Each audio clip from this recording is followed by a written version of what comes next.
안녕하세요. 네, 오늘은 저와 함께 우리 믿음에 대해서 한번 알아보도록 하겠습니다. 우리가 예수님을 믿는다 그러고 또 성경을 믿는다고 말을 하지만, 그런데 이 믿음을 한마디로 정의하기가 참 어렵습니다. 믿음이 무엇일까? 믿는다고 하는데 정말 내가 믿는 것인지 또 믿지 않는 것인지 그것도 잘 모르겠고요. 믿음은 눈에 보이거나 또 손으로 만질 수 있는 것이 아니기 때문에 사실 이 믿음을 우리가 믿음이 있다 없다 이렇게 말하기가 참 어려운 것이죠. 그런데 이 믿음은 우리가 살아가는 데 있어서 정말 꼭 필요한 것입니다. 한번 예를 들어볼까요? 우리가 버스를 타는데 그 버스를, 내가 타는 그 버스가 약속한 대로 그 코스대로 이렇게 운행한다는 것을 내가 믿기 때문에 그 버스를 보고 번호를 보고 그 버스를 타는 것처럼, 또 내가 어떤 다리를 건너가는데 그 다리가 무너지지 않을 것이라는 믿음이 있기 때문에 안심하고 그 다리를 건너갈 수 있는 것처럼, 믿음은 우리가 눈으로 볼 수 없고 만질 수 없는 것이지만 믿음은 우리의 삶에 있어서 꼭 필요하고 소중한 것이라는 것입니다. 그래서 어떤 사람들은 이 믿음을 이렇게 정의를 했습니다. 믿음이란 그 대상의 인격을 신뢰하기에 그가 약속을 반드시 지킨다는 것을 믿는 행위이다. 이 말을 좀 더 쉽게 얘기한다면요, 우리가 부모님을 믿는다는 것은 그 부모님이 어떠한 분이라는 것을 알기 때문에 그 부모님이 약속하신 것을 반드시 지킨다는 것을 우리가 믿고 그에 따라서 행동할 수 있다는 것이죠. 그러니까 우리가 이 믿음을 정의하는 데 있어서 가장 중요한 것은 내가 믿는 그 대상의 인격을 신뢰한다는 것, 그것이 가장 중요한 부분이라고 말씀드릴 수 있겠습니다. 우리가 믿는 대상의 인격을 신뢰하지 못하면 그 사람의 약속 또한 믿지 못하는 것입니다. 어떤 사람이 늘 거짓말만 한다고 한번 생각해 보십시오. 이 사람은 한 번도 자기가 한 약속을 지키지 않고 말만 하면 늘 거짓말하는 사람이 있다고 하면 우리가 그 사람의 인격을 신뢰할 수 있겠습니까? 그 사람의 인격을 신뢰할 수 없기 때문에 그가 약속을 할지라도 우리는 그 약속을 믿지 않습니다. 그러니까 우리가 믿는다는 것이 무슨 약속이냐 하는 것을 우리가 따라서 믿는 것이 아니라 누가 약속을 한 것이냐에 따라서 우리가 믿든지 믿지 않든지 한다는 것입니다. 그래서 이 로마서 4장 3절 말씀해 보면 이렇게 말씀하고 있습니다. 성경이 무엇을 말하느냐? 아브라함이 하나님을 믿음에 그것이 그에게 의로 여겨진 바 되었느니라. 아브라함이 하나님을 믿었다고 그렇게 말씀하고 있습니다. 그러니까 이 아브라함은 하나님을 믿을 만한 분으로 알았다는 것이죠. 하나님께서 어떠한 말씀을 하시든지 그 말씀을 그대로 이루시는 분이다 하는 것을 이 아브라함이 믿었다는 것입니다. 그래서 이 아브라함은 자기가 바랄 수 없는 중에 바라고 믿었다, 이렇게 로마서 4장 18절에서 말씀하고 있습니다. 바랄 수 없는 중에 바라고 믿었다. 즉 하나님이 말씀하신 것이 아니었다면, 그 약속을 하신 분이 하나님이 아니었다면 그건 아무도 믿을 수 없는, 도대체 그것을 신뢰할 수 없고 그것을 따라갈 수 없는 그렇던 내용이었음에도 불구하고 그것을 말씀하신 분이 하나님이었기 때문에 아브라함이 믿었다는 것입니다. 이와 같이 믿음은 그 약속의 내용이 무엇이냐가 아니라 그 약속을 누가 했느냐, 내가 지금 믿는 대상이 누구냐, 그분의 인격을 믿는 것이 바로 믿음이라고 말씀을 드릴 수 있겠습니다.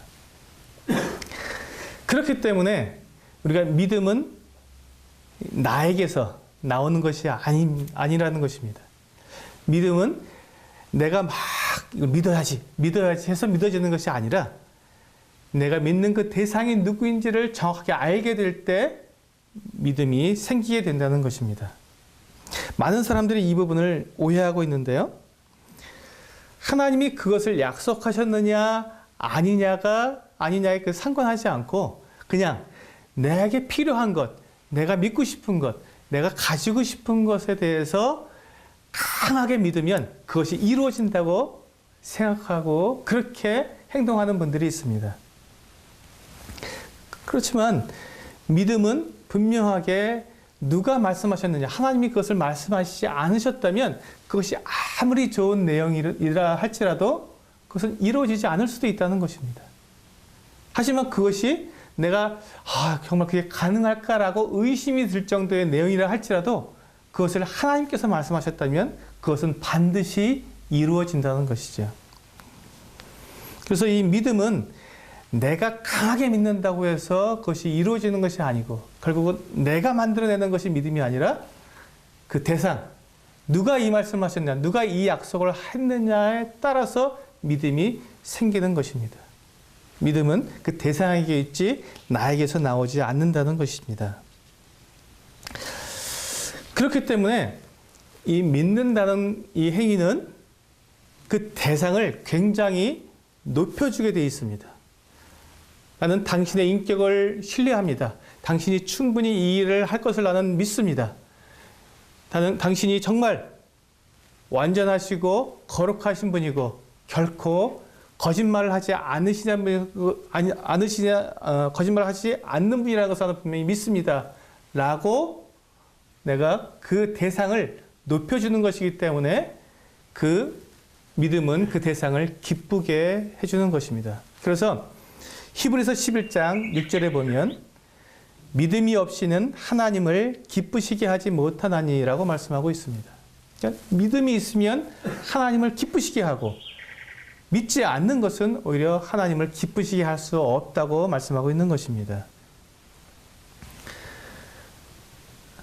우리가 앞에서 그 지난 시간들에 쭉 살펴봤듯이 아무리 우리 자신이 노력을 해도 우리 자신을 스스로 구원할 수 없습니다.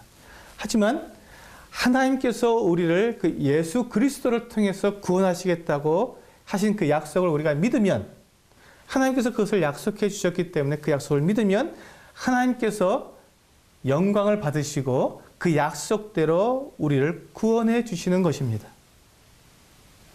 하지만 하나님께서 그렇게 약속을 해 주셨는데도 불구하고 그것을 믿지 않는다면 그것은 하나님으로 인정하지 않는 것이기 때문에 하나님의 약속을 받을 자격이 없어서 결국 그는 구원을 받을 수 없다는 것이지요.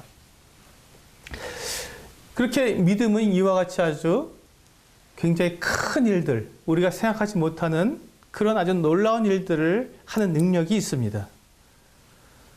그런데 때때로 우리는 이런 생각을 하게 됩니다. 단지 믿는다는 것 때문에 믿는다는 것 때문에 그렇게 큰 일들이 일어나고 일어나지 않는다는 걸 이해하기가 어렵다. 이렇게 말하는 경우도 있습니다.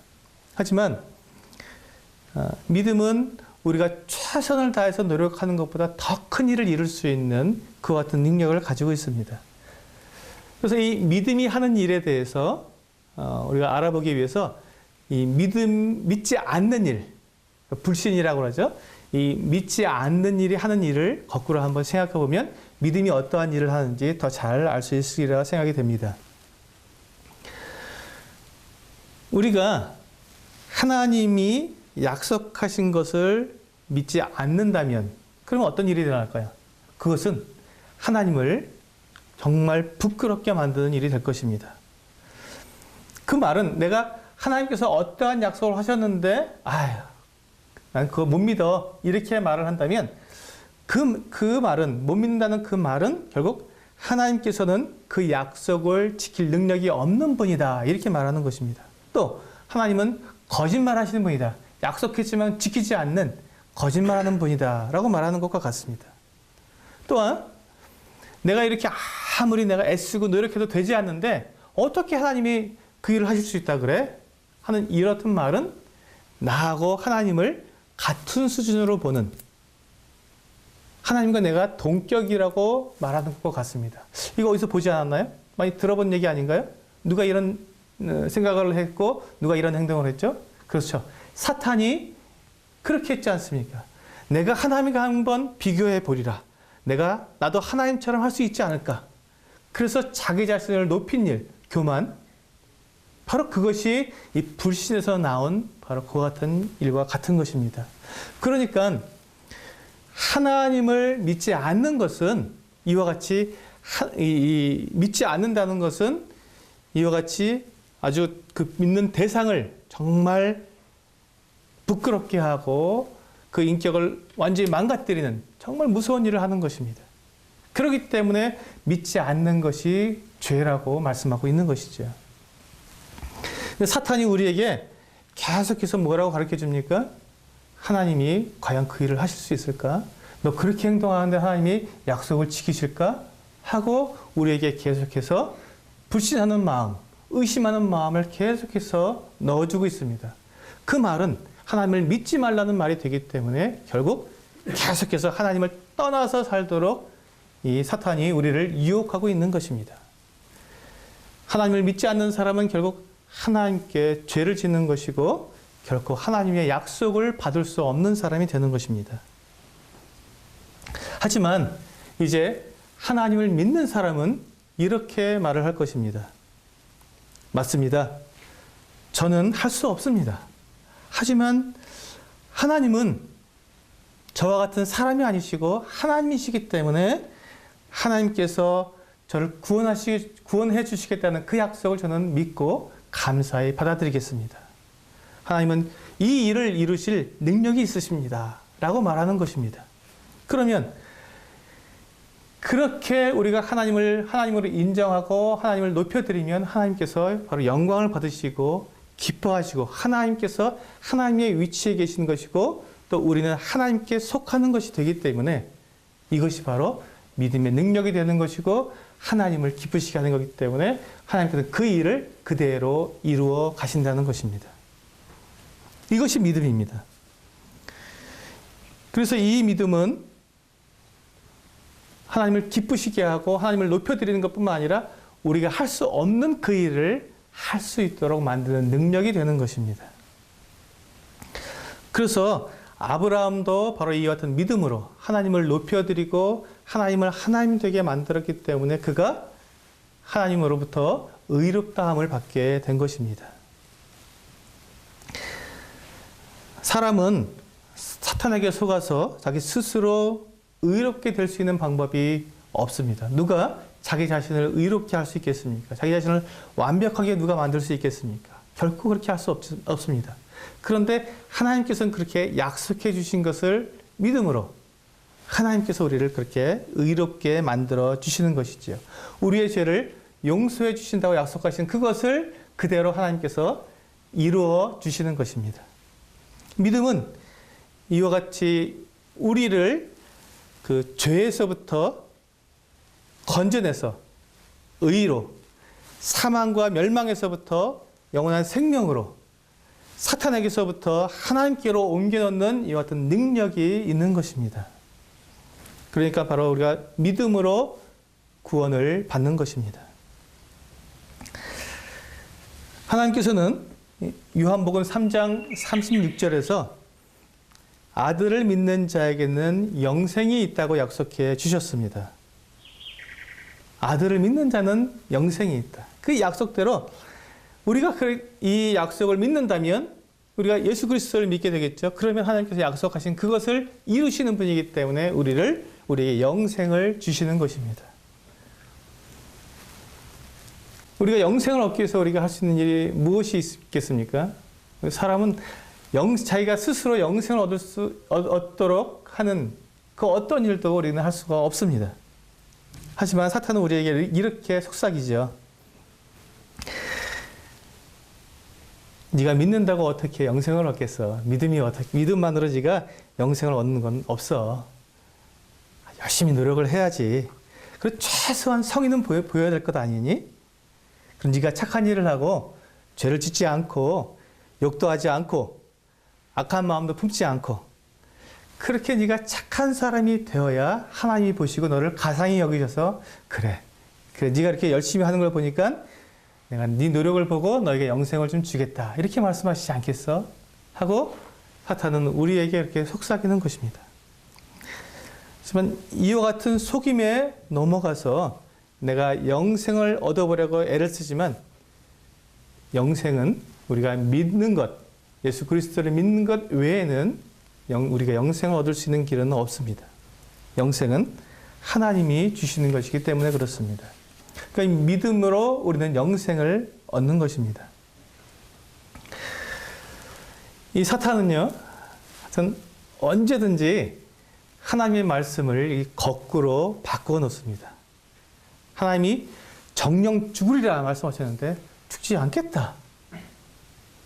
우리는 하나님이 될 수 없다고 우리는 사람이라고 말씀하셨는데 사탄은 네가 하나님과 같이 될 것이다. 이렇게 하나님의 말씀을 완전히 다 뒤집어 놓는 일을 합니다. 그래서 사람들로 하여금 유혹을 받게 하고 그 거짓말에 속아 넘어가도록 하고 있습니다. 사탄이 또 우리에게 이 믿음에 대해서 거짓말로 우리를 속이는 한 가지가 무엇이냐면 우리가 구원받기 위해서는 아무 일도 할 것이 없다고 하나님께서 말씀하셨는데 우리에게 이렇게 속입니다. 네가 애를 써야지. 네가 노력해봐. 그러면 될 거야. 하고 내 힘으로 내 스스로 구원을 얻도록 그렇게 속삭입니다. 그리고는 구원받은 다음에 오히려 사탄은 우리에게 말합니다. 구원받았으니까 너 아무 일도 할 것이 없어. 그냥 편안하게 그냥 그렇게 살면 되는 거야. 하고 그렇게 우리에게 속삭입니다. 그런데 하나님은 그렇게 말씀하시지 않으셨습니다. 구원받은 그리스도인들은 이제 믿음으로 구원을 받았기 때문에 하나님의 영광을 위해서 착한 일을 해야 한다고 하나님께서는 말씀을 해 주셨습니다. 그러니까 지금 사탄은 구원받은 사람들이 아무 일도 하지 말라고 속삭이지만 하나님은 구원받은 사람들은 착한 일을 하도록 지음을 받았다고 말씀하시는 것입니다. 에베소서 2장 8절에서 10절 말씀은 그것을 분명하게 우리에게 말씀해 주고 있습니다. 너희는 그 은혜에 의하여 믿음으로 말미암아 구원을 받았으니 이것은 너희에게서 난 것이 아니요 하나님의 선물이라. 행위에서 난 것이 아니니 이는 누구든지 자랑하지 못하게 함이라. 우리는 그가 만드신 바라 그리스도 예수 안에서 선한 일을 위하여 지으심을 받은 자니 이 일은 하나님이 전에 예비하사 우리로 그 가운데서 행하게 하려 하심이니라. 이 말씀에서 분명히 우리가 믿음으로 구원을 받는다고 말씀하고 있고 그 다음에 믿음으로 예수 안에 있게 된 사람들은 선한 일을 위해서 지음을 받았기 때문에 선한 일을 하도록 부르심을 받았다고 이야기하고 있는 것입니다. 구원은 우리의 노력으로 되는 것이 아니고 오직 믿음으로 되지만 믿음으로 구원받은 사람은 이제 믿음으로 선한 일을 하게 된다는 것입니다. 디도서 3장 8절도 그와 같은 말씀을 하고 있습니다. 이 말이 미쁘도다. 원하건대 너는 이 여러 것에 대하여 굳세게 말하라. 이는 하나님을 믿는 자들로 하여금 조심하여 선한 일을 힘쓰게 하려 함이라. 이것은 아름다우며 사람들에게 유익하니라. 우리가 사탄에게 속아서 사탄에게 속해 있을 때, 사탄의 편이 되었을 때는 우리가 하는 모든 일, 그것이 선한 일이라 할지라도 그것은 사탄을 위해서 하는 일입니다. 사탄의 나라를 위해서 하는 일이고요. 사탄이 영광을 받도록 하는 일인 것입니다. 하지만 이제 구원받은 사람들이 하나님께 속해서 하나님 편이 된 사람들이 선한 일을 하고 하나님께 영광이 되는 일을 하게 되면 그것은 하나님 나라를 위해서 하는 일이기 때문에 하나님께서 영광을 받으시고 하나님께서 기뻐하신다는 것입니다. 그래서 이제 하나님을 위해서 하는 이 일을 하는 사람들은 자기 자랑을 위해서 하는 것이 아니죠. 사탄을 위해서 하는, 사탄에게 속해서 사탄의 나라에서 하는 일들은 다 나를 위해서, 내가 영광을 받기 위해서, 내가 높아지기 위해서 그 같은 일을 했었지만 이제 하나님께 속한 사람들은 그럴 필요가 없죠. 하나님을 위해서, 하나님의 영광을 위해서 모든 일을 하게 된다는 것입니다. 그러니까 하나님의 나라에 속한 사람들은 자기를 자랑하지 않습니다. 오직 하나님의 영광을 위해서 하고 하나님 나라를 위해서 하기 때문에 그 일은 아름다운 일이 되는 것입니다. 빌립보서 2장 13절에 보면 너희 안에서 행하시는 이는 하나님이시니 자기의 기쁘신 뜻을 위하여 너희에게 소원을 두고 행하게 하시나니. 이 말씀에서 분명하게 우리 안에서 이와 같이 선한 일을 하도록 하시는 분이 내가 아니라 바로 하나님이 그 일을 하게 하시고 내 안에서 하나님이 하신다는 것을 분명하게 이렇게 말씀해 주고 있습니다. 그래서 이 믿음은 자기를 위한 것, 나를 위한 것이 아니라 하나님을 위한 것이고, 믿음은 하나님께서 그와 같은 일을 하신다고 믿는 것이기 때문에 그 믿음으로 말미암아서 우리가 승리하게 되는 것입니다.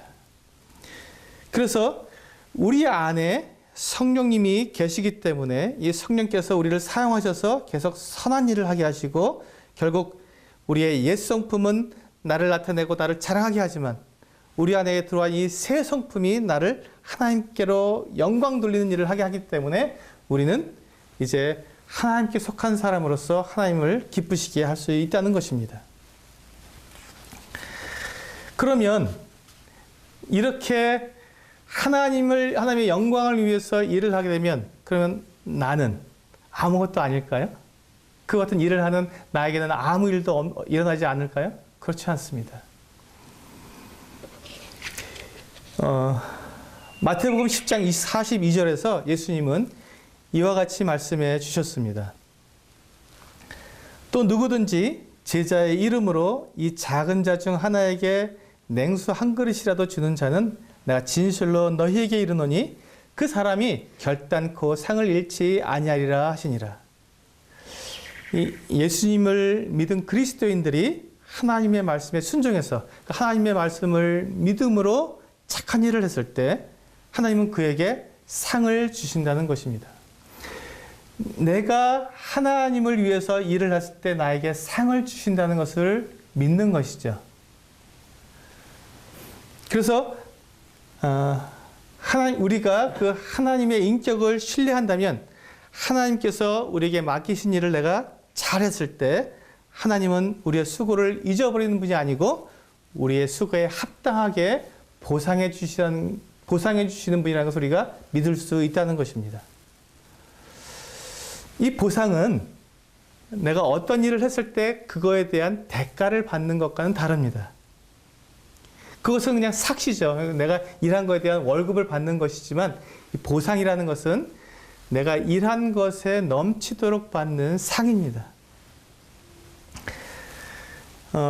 이 부분은 우리가 마태복음 25장에서 예를 들어서 말씀드릴 수 있는데요. 마태복음 25장 14절에서 30절에 달란트 비유라고 하는 내용이 나옵니다. 그 내용이 한 주인이 멀리 여행을 떠나면서 종들에게 각각 돈을 맡기는 이야기가 나옵니다. 이 주인이 종 세 사람을 불러서 이제 각각에게 달란트를 맡깁니다. 한 종에게는 5달란트를 맡겼고요. 한 종에게는 2달란트를, 그리고 또 한 종에게는 1달란트를 맡겼습니다. 그리고는 주인이 먼 나라로 여행하러 가면서 이 종들에게 너에게 맡겨놓은 그 달란트를 가지고 장사해서 이익을 남기도록 그렇게 말씀하시고 가셨습니다. 그래서 그 달란트를 받은 종들 중에서 이 5달란트 받은 종과 2달란트를 받은 종은 이 주인께서 말씀하신 대로 순종해서 그 달란트를 가지고 나가서 열심히 장사를 해서 이익을 남겼습니다. 5달란트를 받은 사람은 5달란트를 남겼고요. 2달란트를 받은 사람은 또 2달란트를 이익으로 남겼습니다.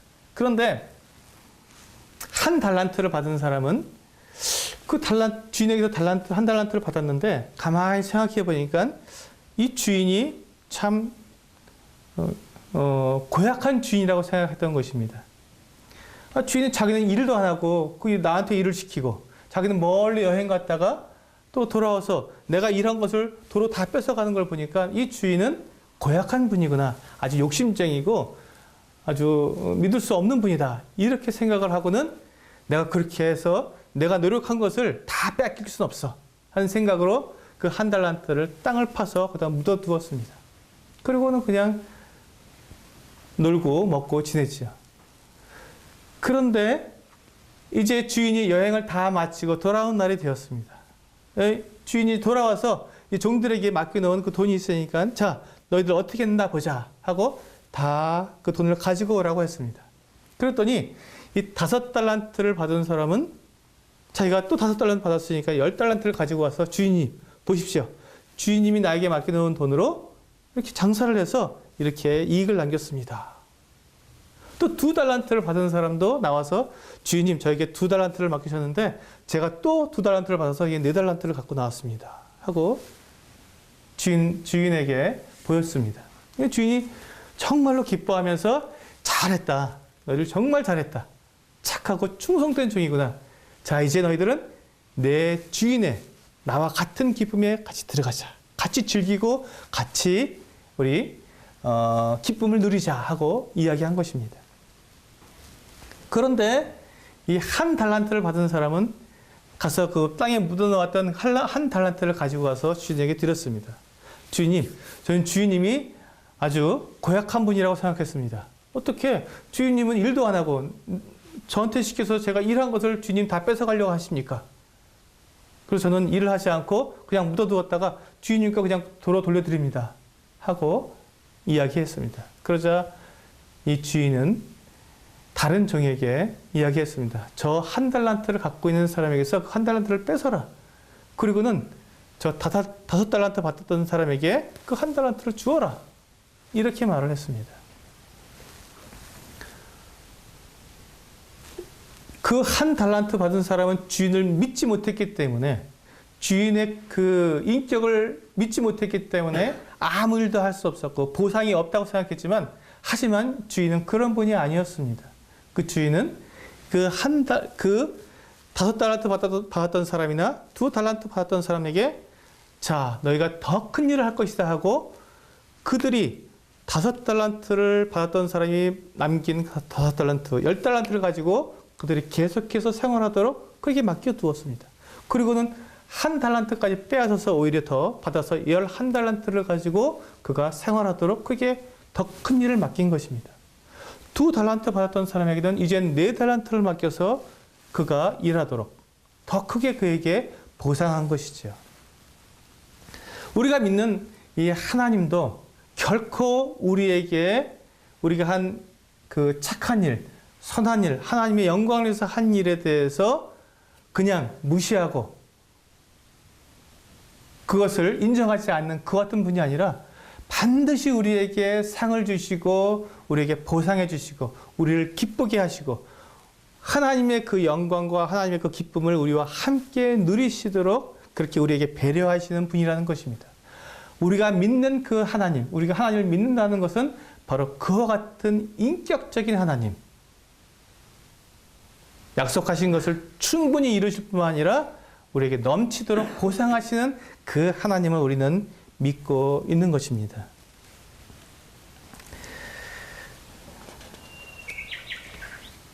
히브리서 11장 6절에 있는 대로 믿음이 없이는 하나님을 기쁘시게 할 수 없다고 우리는 분명히 알고 있습니다. 그래서 하나님께 나아가는 자는 반드시 그가 계신 것과 또한 그가 자기를 찾는 이들에게 상 주시는 이심을 믿어야 한다고 말씀하고 있습니다. 그렇습니다. 하나님은 우리에게 상을 주시고 우리에게 구원을 베푸시는 분이십니다.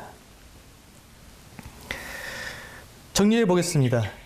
그러니까 믿음이란 내가 믿는 그 대상의 인격을 신뢰하기 때문에 그분이 약속한 것을 반드시 이루신다는 것을 믿는 행위입니다.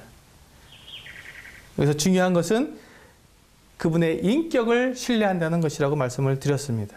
그래서 이 믿음은 하나님을 기쁘시게 하고 또 하나님을 하나님으로 인정하게 되고 그렇기 때문에 하나님께서 영광을 받으시고 반드시 그 약속하신 구원을 우리에게 이루어 주십니다. 구원을 받기 위해서는 우리가 아무것도 할 일이 없습니다. 오직 믿음으로 구원을 받게 됩니다. 하지만 구원받은 사람은 이에 또한 믿음으로 하나님의 영광을 위해서 선한 일을 해야 합니다. 우리가 그렇게 하나님을 위해서 선한 일을 하게 될 때 하나님께서는 반드시 우리에게 상급을 베푸실 것입니다. 우리는 하나님의 그 인격을 신뢰하기 때문에 하나님께서 맡겨주신, 하나님께서 우리에게 부탁하신 그 일에 충성을 다해서 그 일을 할 수 있을 것입니다. 네, 이상입니다. 감사합니다.